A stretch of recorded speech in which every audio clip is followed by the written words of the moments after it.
Época de otoño, época de huerta, y cuando nosotros hablamos de huerta otoñal o de huerta de otoño-invierno, hablamos de una huerta que por ahí no es de las más coloridas, que no es una de las más atractivas para trabajar, para ver las plantas, para ver las flores y sus frutos, porque es una huerta donde abundan las hojas verdes y abundan las plantas que están debajo de la tierra. Y cuando yo hablo debajo de la tierra tiene que ver con todas las bulbosas, las raíces engrosadas, porque es periodo de empezar a plantar otro tipo de plantas. ¿Y cuáles son aquellas? Son todas las variedades de cebollas. Estamos hablando de que vamos a plantar tanto cebolla de verdeo, colorada, chata, blanca, la tradicional y obviamente todas las bulbosas como rabanitos, remolachas, zanahorias. Entonces vamos a tener que estar atentos a armar muy bien el sustrato, la tierra donde vayamos a trabajarla.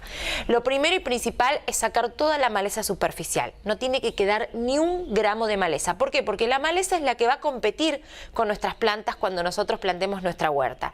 Y ustedes tienen que saber que las malezas son mucho más rústicas, invasivas y tienen una facilidad de crecimiento muy diferente a una planta cultivada. Por lo tanto, va a ser nuestra gran enemiga.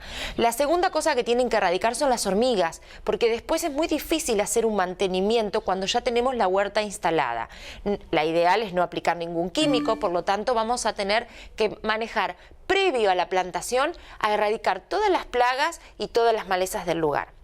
¿Qué otras cosas vamos a poder plantar? Todo lo que tiene que ver con las hojas y con flores que no simulan ser flores, sino que son flores bastante diferentes, como son las flores de las coles.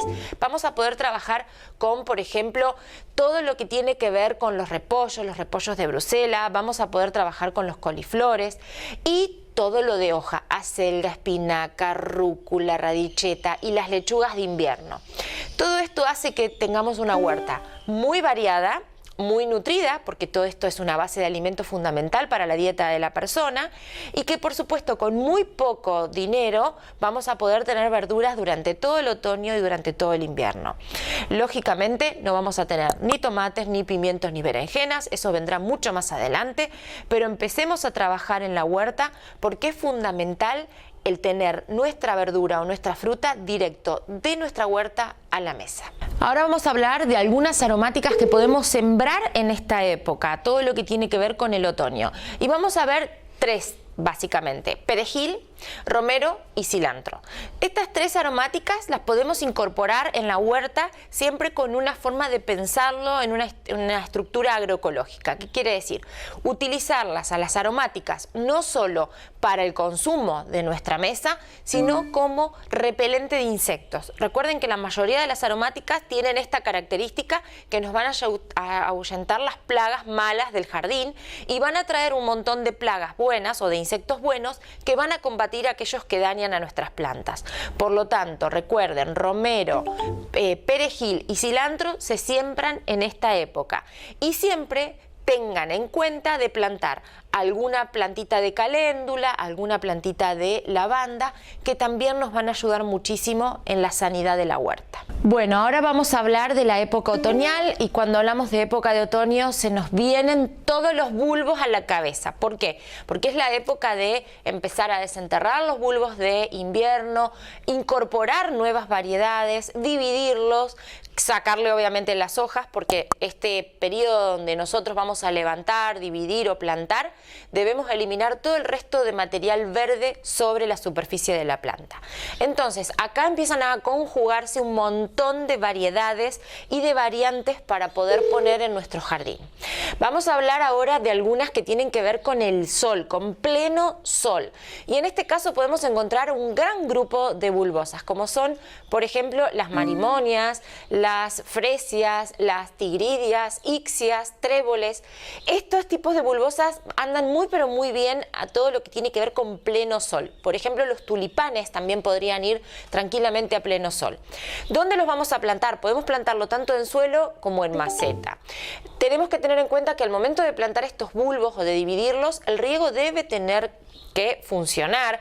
Debemos regar aunque sea una vez por semana, porque estos bulbos están latentes. Ustedes los están viendo que ya tienen brotes. Eso significa que el bulbo está vivo y que va a requerir cierta cantidad de agua para inducirse a la brotación. ¿Son rápidos para brotar? No, todavía estamos en el proceso de adormecimiento. Ellos en esta época acumulan frío del suelo. Ese frío les permite, una vez que tienen cierta cantidad de horas de frío, poder inducirse a floración. Y es por eso que la mayoría de estas bulbosas, pasado julio-agosto, comienzan a florecer. Por lo tanto, tenemos una gran alternativa de todas estas que les nombré y muchísimas más para que puedan implementar en el jardín de pleno sol. Ahora toca el turno de las bulbosas o rizomatosas de media sombra, y en este caso también tenemos una gran alternativa. Una de las alternativas más comunes son las calas que pueden ser las calas común, la Sastedeschia, que es la de flor blanca, o las variedades nuevas, que son las variedades de calas de colores, que van de en todos los tonos de los rosados, los rojos, los amarillos, hasta los negros, que ustedes recuerden que siempre la cala negra o los colores negros en las flores no son específicamente el color negro, sino que pueden llegar a ser un bordo muy oscuro que tira al negro o un violeta muy oscuro que va a tirar al negro. Entonces, las calas son plantas ideales para sombra o media sombra. Los narcisos, las peonías, las marimonias, estas también son unas excelentes alternativas para usar a media sombra. Y cuando hablo de media sombra, ¿a qué me refiero? Me refiero a esos canteros o esas macetas que le va a dar solo el sol de la mañana y que de la tarde no tiene ningún rayito de sol. Entonces, esa alternativa de media sombra es la ideal para todas estas especies que recién nombré.